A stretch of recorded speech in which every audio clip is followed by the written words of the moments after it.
There is a particular kind of silence that settles into a room after something irreversible has already happened. Not the peaceful kind. Not the comfortable kind that comes after resolution.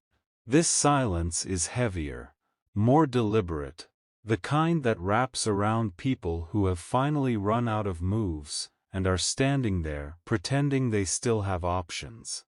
You have felt this silence recently. Maybe in conversations that suddenly shifted tone.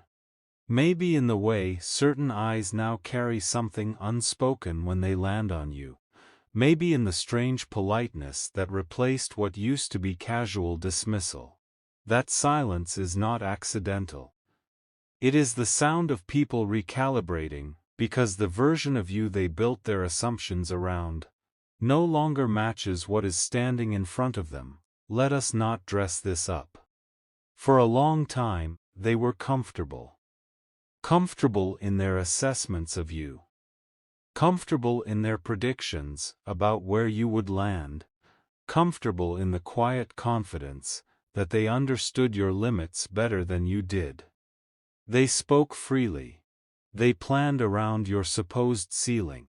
They made decisions that factored in your absence from certain outcomes, because they genuinely did not believe you would arrive there.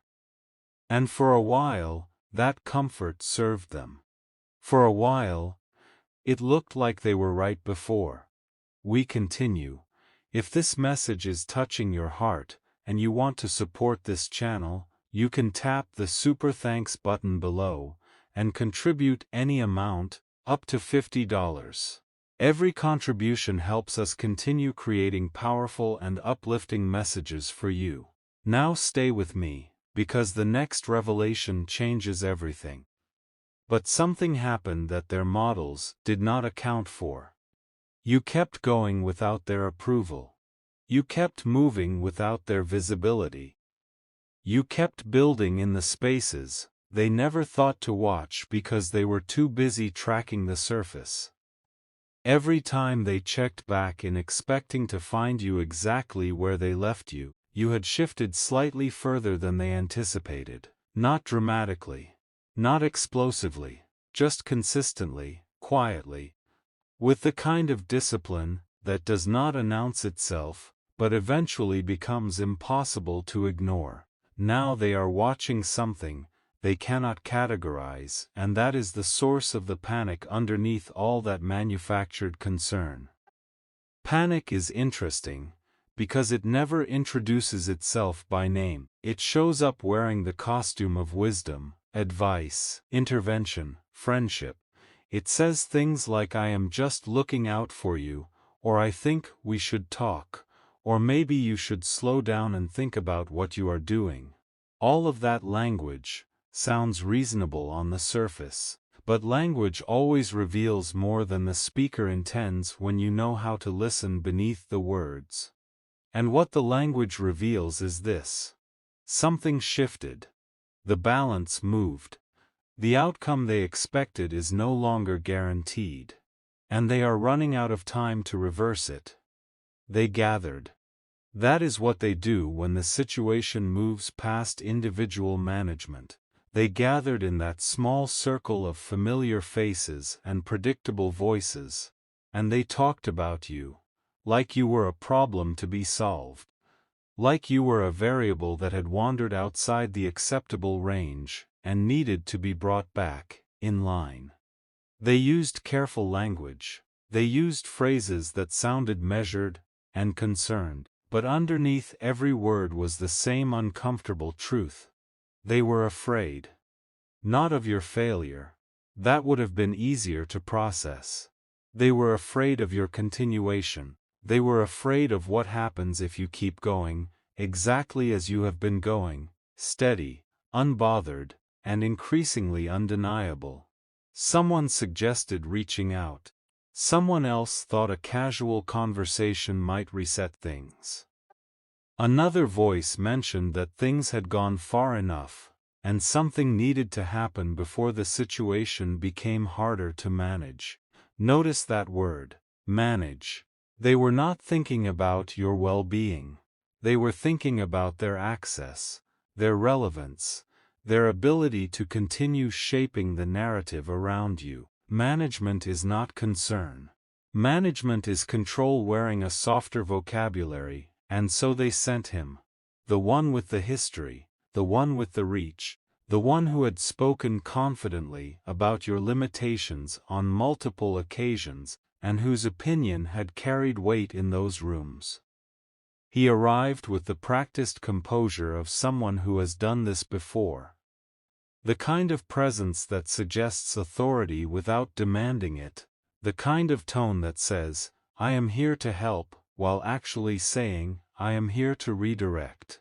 He had been briefed. He had been given the talking points. He knew what the group hoped he would accomplish. What they did not account for was what he would see when he arrived. They expected him to come back with a progress report, some sign that the conversation had landed, that you had been receptive, that there was still an opening. Instead, he gave them something that landed like a stone dropped into still water. 2 words, simple, final, carrying the weight of someone who has already processed an outcome and accepted it completely. Too late, not delivered with regret, not softened with qualification, just stated with the calm accuracy of someone reading a result that is already written. Too late, the temperature of that room changed, the kind of cold that has nothing to do with air, and everything to do with realization, settling into a group of people who are not ready to receive it. They asked him to elaborate. He did not need to. Those 2 words already contained everything. They meant the version of you that could be redirected no longer exists. They meant the window for intervention closed quietly, while they were still debating whether to open it. They meant that whatever they feared was already finished becoming real. And no conversation, no warning, no carefully delivered concern was going to change the trajectory now. Here is what they keep getting wrong about power. They believe it announces itself. They believe transformation is loud, visible, dramatic. They believe that when someone is genuinely becoming something, there will be signs they can intercept, moments they can interrupt, checkpoints where they can step in and recalibrate things. This belief has served them well before, because most people who change do it loudly. Most people broadcast their growth, their anger, their ambition. Most people need the room to witness the process. And that visibility is exactly what makes them manageable. You did not give them that. Your transformation happened in the quiet hours, in the decisions that nobody saw you make, in the boundaries you held without explaining them, in the emotions you processed without performing them, in the habits you built without documenting them, in the slow, patient rewiring of how you respond to pressure, how you process setbacks, how you measure your own progress without waiting for external confirmation. All of that happened below the surface, below their radar, in the exact space they forgot to watch because they were too busy monitoring your surface behavior for signs of collapse. They were waiting for the breakdown that would give them leverage, waiting for the emotional spiral that would make you reachable again. Waiting for the moment of vulnerability that would allow them to insert themselves as necessary, as relevant, as the people you needed in order to move forward. That moment never came. Not because you suppressed it, but because you processed it privately and kept walking. Every wound, every betrayal, every dismissal became raw material instead of dead weight. You extracted what was useful and discarded the rest. No audience, no performance, just quiet conversion of pain into precision. That is the part that defies their models. They understand suffering. They understand how to use it. They know how to amplify insecurity, how to confirm fear, how to make someone feel like they cannot move without guidance. But all of that requires access to the emotional core. All of that requires that you still be running decisions through a system that includes their opinions as meaningful variables. The moment that stopped, the moment you genuinely stopped needing their validation as a condition. For your next step, the tools they rely on became useless. Leverage only exists where attachment lives. You removed the attachment. Not with bitterness, not with a dramatic declaration. You simply stopped assigning weight to their opinions. Stopped flinching when their eyes narrowed. Stopped adjusting your behavior to manage their comfort. And in doing that, you did not just resist their influence. You eliminated it. There is nothing to push against when the target stops being a target. There is nothing to control when there are no longer any control points that respond. This is the reality that made him smile when they asked if he could stop what was coming. Because he understood something the others in that room had not yet accepted. You cannot warn an outcome. You cannot negotiate with something that has already finished forming. Warnings are for processes in motion, not conclusions already delivered, and what he saw when he looked at you was not someone mid-transformation who might still be redirected. He saw someone who had crossed through the fire completely, who was standing on the other side, with nothing left to prove, and nowhere left to be convinced, who had already metabolized everything they had thrown at you, and converted it into something steady and permanent. Think about what that actually means. Every attempt they made to slow you down trained you. Every doubt they expressed sharpened your clarity about what you actually believed. Every door they closed on you forced you to find or build another one. Every exclusion simplified your understanding of where your actual support lived. They thought they were limiting your options. They were editing your path toward its most essential form, removing the unnecessary, leaving only what was real, what was genuinely yours, what would last beyond the chaos they stirred up. My beloved child, if this message feels deeply connected to your journey, you can support our channel through Super Thanks with any amount you feel comfortable giving, up to $50. Your kindness helps us create more meaningful videos and reach more souls around the world. Don't scroll now, because the most important part is still coming. The enemy in this story, and there is always an enemy in stories like this, made a classic error. They measured your worth by your reaction to their pressure.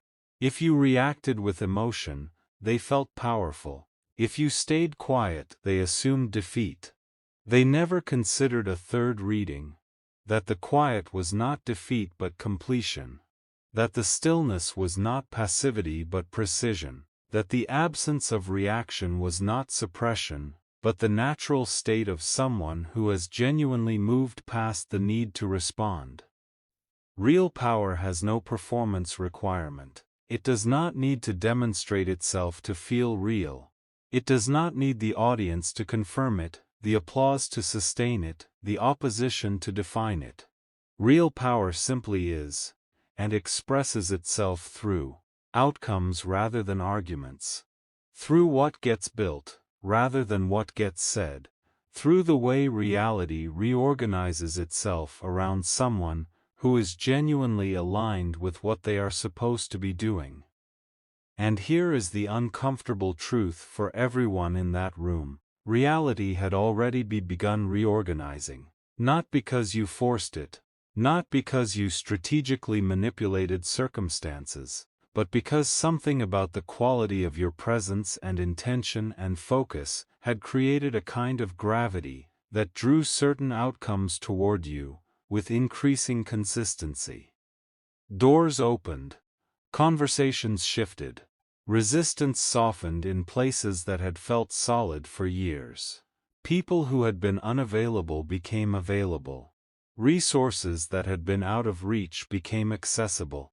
Not all at once, not dramatically, but with a regularity that could not be explained by luck alone.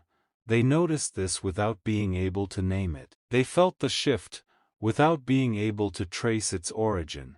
And that inability to explain it was perhaps the most unsettling part. They are people who rely on explanations, on cause and effect chains they can track and therefore manipulate. When outcomes begin changing, without a visible cause they can interrupt, the ground becomes unstable under their sense of control, and unstable ground produces panic, and panic produces messengers, and messengers produce two-word verdicts delivered with quiet smiles in rooms that go cold. There is something important to understand about warnings that arrive late. They are never actually for you. By the time a warning comes this late, it has already missed its window. What it is actually doing is creating a record for the people who send it. Something they can point back to and say, we tried. We reached out. We gave them a chance to change course. This is how people who have already lost manage their internal narrative.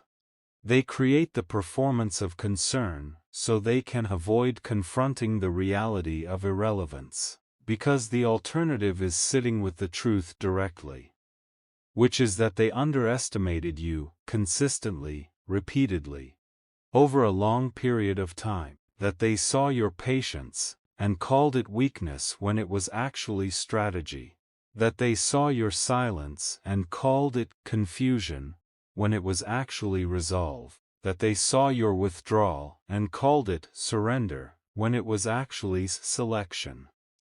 The careful removal of people and situations that were not actually serving your growth.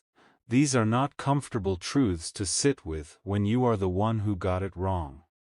So instead, you send a messenger and tell yourself you tried. But you cannot try your way backward into relevance. That is not how this works. Relevance is not restored through conversation. It is either maintained through consistent alignment, or it is lost through consistent misreading. They misread the situation long enough that by the time they tried to correct it, you were already operating in a frame they do not have access to. Different level, different frequency, different rules. Not because you elevated yourself away from them deliberately, but because growth changes the landscape. You cannot stay in the same place and grow simultaneously. Something has to give. What gave was the attachment to their assessment of you. That is the moment that sealed everything. Not a dramatic confrontation. Not a clear breaking point. Just the quiet internal shift, where you stopped measuring your progress by whether or not they acknowledged it.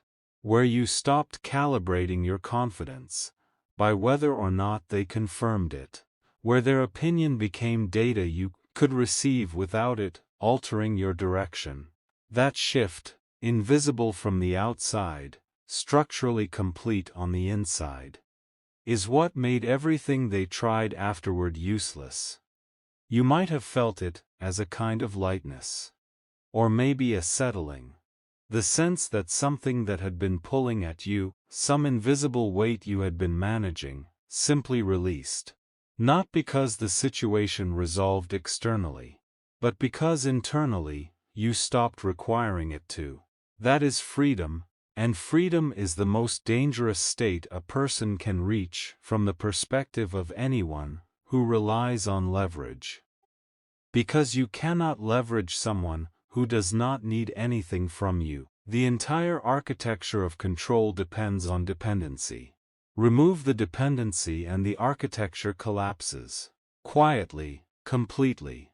Without a single dramatic moment. Now they are left standing in the aftermath, trying to build theories about what went wrong.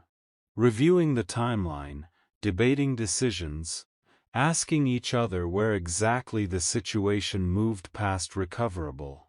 And the honest answer, if they were willing to receive it, is that it moved past recoverable slowly and consistently over every moment they chose arrogance over accuracy, dismissal over observation, comfort over truth. They did not lose the moment they sent the messenger. They lost long before that, in every small choice to underestimate what was growing quietly in front of them. He saw this. That is why the smile, not cruelty, not smugness, accuracy. He was sitting in a room full of people who were still running yesterday's calculations on today's reality, and he knew it. He knew that whatever they were trying to protect, whatever balance they were trying to restore, it no longer existed in the form they remembered it. The pieces had moved. The board had changed, and no amount of late urgency was going to rewind the clock to a moment when intervention would have actually worked. There is something deeply clarifying about being in your position right now. When the dust settles from this kind of thing, when the warnings have been delivered, and the messengers have returned empty-handed, and the rooms have gone quiet again, what remains is a very clean picture of what was always true. Who actually saw you? Who was willing to? Who chose the convenience of misunderstanding you because it served their comfort, and who was paying close enough attention to recognize the real thing when they saw it? That picture does not lie. And it is permanent. The relationships and structures that fall away in moments like this were never what you needed them to be. They were held together by your willingness to stay smaller than you were capable of, by your patience with people who were not actually investing in your growth but in your management, by the energy you spent making your success palatable to people who were quietly threatened by it. When that willingness ended, when the energy redirected, the structures could not hold, because they were never built on anything real. What remains after that kind of clearing is not emptiness. It is space. And space is where the things that were always meant for you finally have room to arrive. The right people, the right opportunities, the right feedback from the right sources at the right time. The clarity about your actual direction, without the constant noise of opinions that were never really informed by care for your outcomes. Space is not loss. Space is where your actual life has room to breathe, and this is what they cannot see from where they are standing. They see the absence of the old dynamic and interpret it as loss. They see you without their influence and interpret it as isolation. They see you moving without their direction, and interpret it as recklessness. But from where you are standing, it looks completely different. It looks like clarity, it looks like momentum, it looks like finally operating from your actual values, instead of from the distorted reflection of yourself that their expectations created. You are not angry. That is perhaps the most important detail. Anger would be understandable, justified even, given what was attempted. But anger is expensive. Anger keeps you tethered to the people who caused it. Anger requires their continued relevance as a target.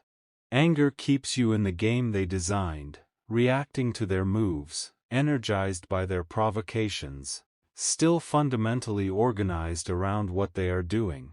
You are not angry, you are indifferent. Not the cold, performed indifference of someone suppressing pain, the genuine indifference of someone who has processed the whole story and simply moved forward. That indifference is unreachable. That is the thing he saw clearly when he arrived. Not bitterness, not defiance, just absence. The absence of the emotional hooks they were counting on to create leverage. The absence of the need for their recognition that would have made a warning meaningful. The absence of the attachment that makes interference possible. If this message brought peace, hope, or clarity to your heart, consider tapping the Super Thanks button below. You can support the channel with any amount, up to $50, and every contribution helps us continue sharing powerful messages like this. Like the video, subscribe, and comment. I am ready, because this is not the end. It is the beginning of something beautiful. Too late does not mean you won a war. It means a certain phase ended. The phase where their opinions were a meaningful variable in your calculations. The phase where their approval was a condition you required before moving. The phase where their presence in or absence from your support system changed the fundamental trajectory of what you were building. That phase ended quietly, without ceremony, without announcement, and by the time they recognized it was gone, you were already operating in the next one. What happens now is not about them at all. That might be the hardest adjustment they face. Not being relevant to your story anymore. Not because you are punishing them. Not because you are strategically excluding them. Simply because you genuinely do not need them in the frame to know where you are going or how to get there. That is a particular kind of loss that nobody warns you about when you choose arrogance over accuracy. You do not just lose the relationship or the access. You lose relevance in a story that continues forward without you. Your story continues. That is the only thing that matters right now. Not the validation of those who underestimated you. Not the apology from those who dismissed you. Not the acknowledgement from those who tried to stop you. Those things would be satisfying for a moment, and then they would become weight. Instead, the story continues. The building continues, the growth continues, the quiet accumulation of outcomes that speak for themselves continues, and that continuation, steady, focused, uninterrupted by the need for anyone else's permission or recognition, is the real verdict. Too late is not the end of a chapter. It is the confirmation that the right chapter is already well underway. The universe does not send you validation when you are aligned. It sends you momentum. It sends you clarity. It sends you the right resources, and the right people, and the right openings at the right moments. It sends you the deep sense that you are finally moving in the direction that was always meant for you, not the direction that was convenient for everyone else. That momentum is yours now. Not because you claimed it loudly. Because you earned it quietly, in every private decision to choose integrity over approval, discipline over convenience, truth over comfort. In every moment you processed pain without broadcasting it. In every boundary you held without explaining it. In every step you took without waiting for the room to agree. It was the right direction. In every day you showed up for your own vision when nobody was watching and nobody was applauding. That is not luck. That is not timing. That is not some mystical force selecting you for favor. That is the natural consequence of someone becoming exactly what they were always capable of becoming. Without compromise, without permission, without the constant interruption of other people's fear and smallness. You became yourself, completely. And complete things carry a weight that half-formed things simply cannot match. Complete things land differently, occupy space differently, generate outcomes differently. That is what he saw. That is what his smile communicated. That is what too late actually means, when you strip away the drama and the desperation, and the panic underneath it. It means you finished. And finished is something that cannot be warned, cannot be redirected, cannot be negotiated back into something more convenient for the people who needed you to stay incomplete. You are not waiting for the verdict anymore. You are living past it. That is where you are right now. That is what this strange quiet around you actually contains. Not threat, not loss, just the settled, permanent, unshakable reality of someone who showed up for their own transformation, long enough to cross the threshold all the way through. The door behind you closed. Not because you slammed it, Because you walked far enough forward that it simply became irrelevant. Keep walking. Not to prove anything. Not to demonstrate anything. Not to make anyone regret anything. But because the path ahead of you is real, and it has your name on it, and it has been waiting for exactly this version of you. The one who does not need the room's permission. The one who does not require understanding before moving. The one who has learned, through everything it took to learn it, that the only approval that was ever actually necessary was the kind that comes from inside. That version of you is here now. That is the version that made him smile and drain the color from his faces, and produce a verdict that stopped all their planning in its tracks. Too late is not something that happened to you. It is something you became. And that becoming is the most powerful thing in this story. Everything that needed to happen already did. Now the only question left is how far forward you are willing to go. And the answer to that question belongs entirely to you.